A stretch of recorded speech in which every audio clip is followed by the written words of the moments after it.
Assalamualaikum warahmatullahi wabarakatuh.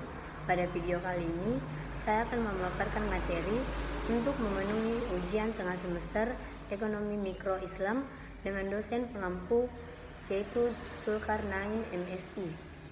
Terlebih dahulu, saya akan memperkenalkan diri. Perkenalkan, nama saya Rahmi Nur Rubania dengan NIM 212020 3862202036. Program Studi Akuntansi Syariah, Fakultas Ekonomi dan Bisnis Islam, Institut Agama Islam Negeri Parepare. Adapun materi yang saya akan paparkan yaitu 1.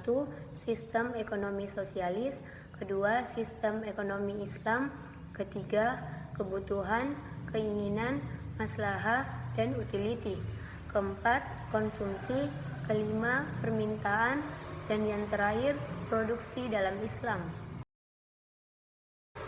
Sistem ekonomi sosialis.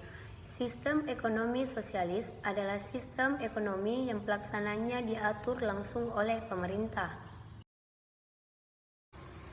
Ciri-ciri sistem ekonomi sosialis yaitu 1. Pemerintah mengatur sepenuhnya. Kedua, pemerintah menjadi pihak yang berkuasa. Ketiga, hak kepemilikan bersama. Keempat, tidak ada persaingan bebas.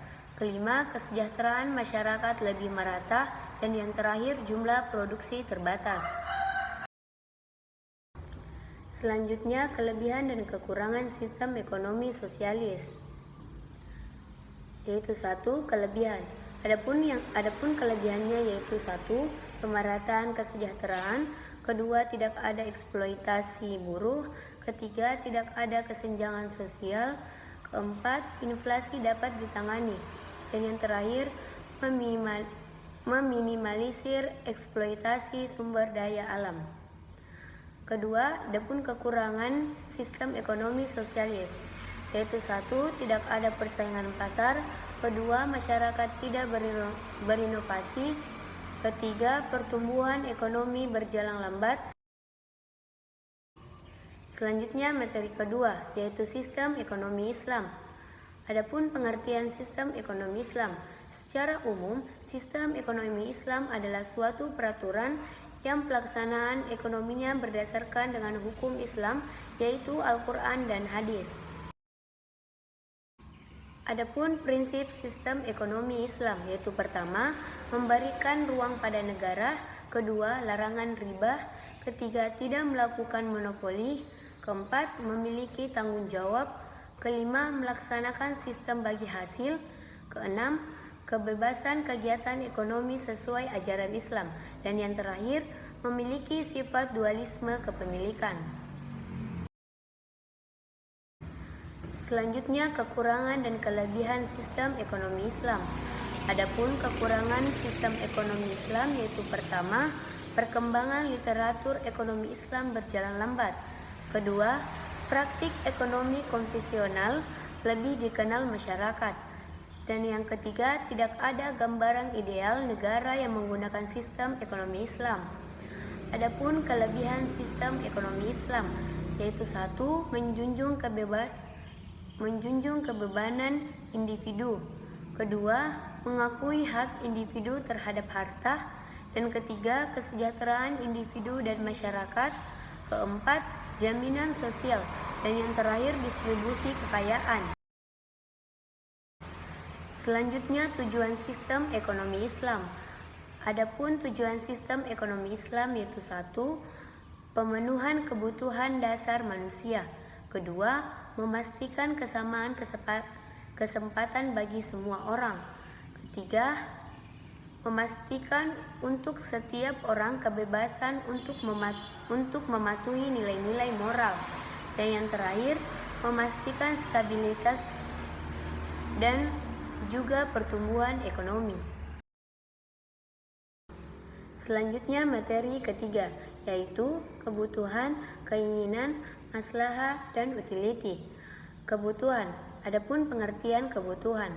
Kebutuhan adalah segala sesuatu yang dibutuhkan manusia untuk mempertahankan kelangsungan hidupnya secara alamiah melalui pencapaian kesejahteraan.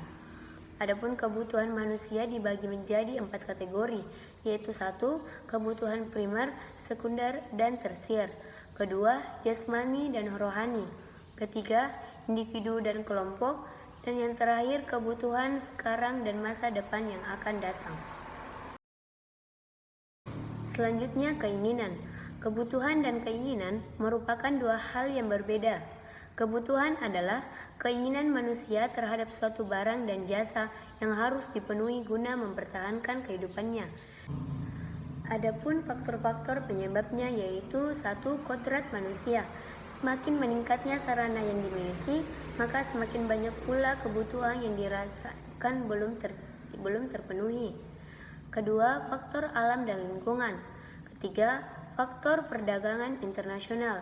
Keempat, faktor lingkungan masyarakat. Dan yang terakhir, faktor semonstrasi efek. Selanjutnya, materi maslahah. Maslahah adalah setiap sesuatu apa saja yang mengandung manfaat di dalamnya maupun tidak menolak kemudaratan, maka semuanya itu disebut maslahah. Para ulama membagi maslahah dalam 3 kategori, yaitu 1. Maslahah berdasarkan segi perubahan terdiri dari al-maslahah as-sabita dan al-musallah al-mulaghayyirah. Kedua, maslahah berdasarkan keberadaan menurut syaratnya terdiri dari al-maslahah al-mutabarah. Dan yang terakhir, maslahah berdasarkan segi kualitas dan kepentingannya, yaitu al-maslahah al-tahsiniyah. Selanjutnya, utility. Utility secara bahasa berarti berguna, membantu atau menguntungkan. Dalam konteks ekonomi, utility dimaknai sebagai kegunaan barang yang dirasakan oleh konsumen pada saat mengkonsumsi suatu barang. Seringkali juga utility dimaknai sebagai rasa puas dan kepuasan yang dirasakan oleh seorang konsumen. Selanjutnya, materi keempat yaitu konsumsi. Konsep dasar konsumsi dalam Islam.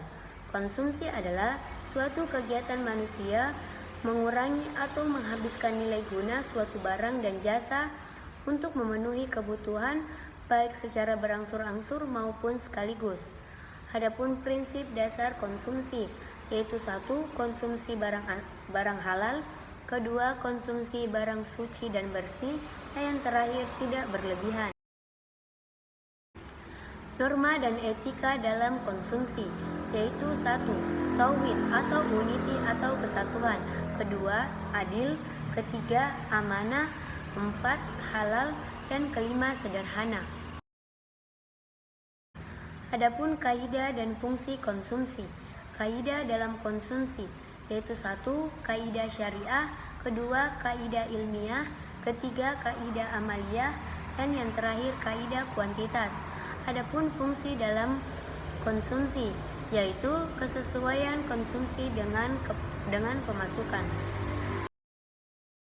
Selanjutnya, materi kelima yaitu permintaan.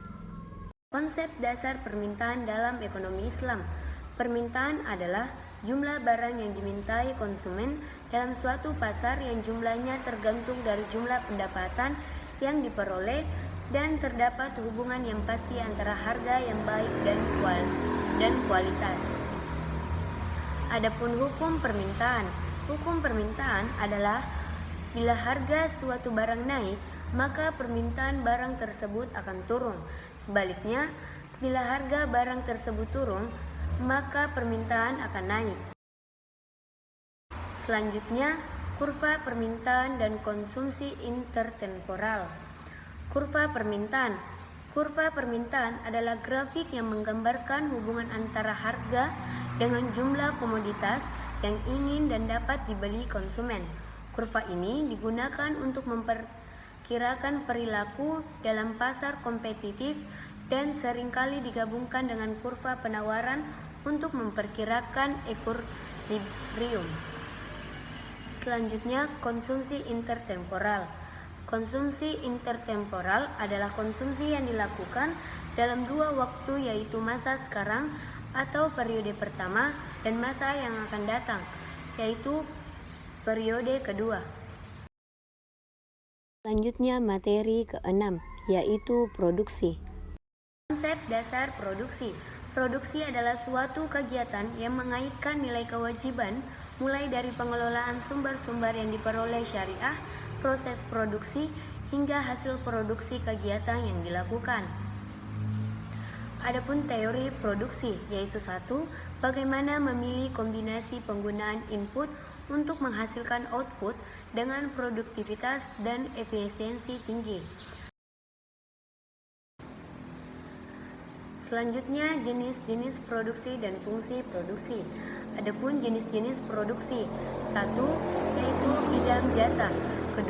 Bidang perdagangan, 3.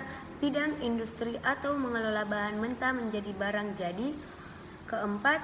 Bidang agraris atau mengelola hasil alam yang diperoleh dari tumbuhan dan hewan, dan yang terakhir bidang ekstraktif atau mengelola dari hasil alam secara langsung. Adapun fungsi produksi.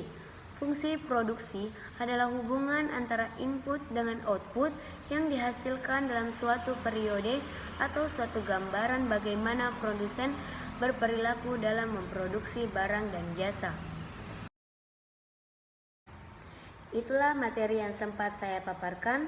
Lebih dan kurangnya mohon dimaafkan. Wabillahi taufiq wal hidayah. Wassalamualaikum warahmatullahi wabarakatuh.